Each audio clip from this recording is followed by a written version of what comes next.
По новините днес се появи информация, която звучи като нещо от друго време, но е факт през 2026 година. Талибаните в Афганистан са приели нов наказателно-процесуален кодекс, който въвежда така нареченото класово правосъдие. Система, при която наказанието за едно и също престъпление зависи не от самото деяние, а от социалния статус на човека. Законът разделя обществото на религиозни учени, елит, средна класа и ниша класа. За едно и също нарушение духовникът получава съвет, представителят на елита може да получи призоваване в съда, човек от средната класа може да получи лишаване от свобода, а за най-бедните са предвидени затвор, а и телесни наказания като бичуване.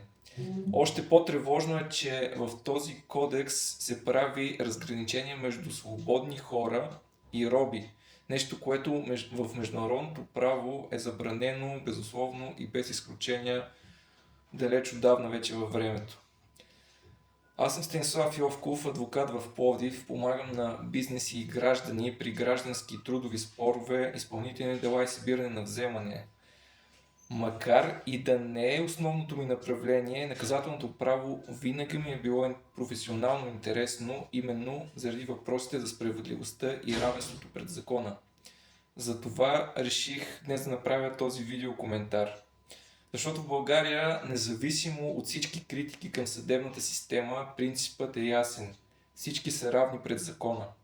Конституцията забранява привилегии, основани на раса, етнически произход, положение или имущество.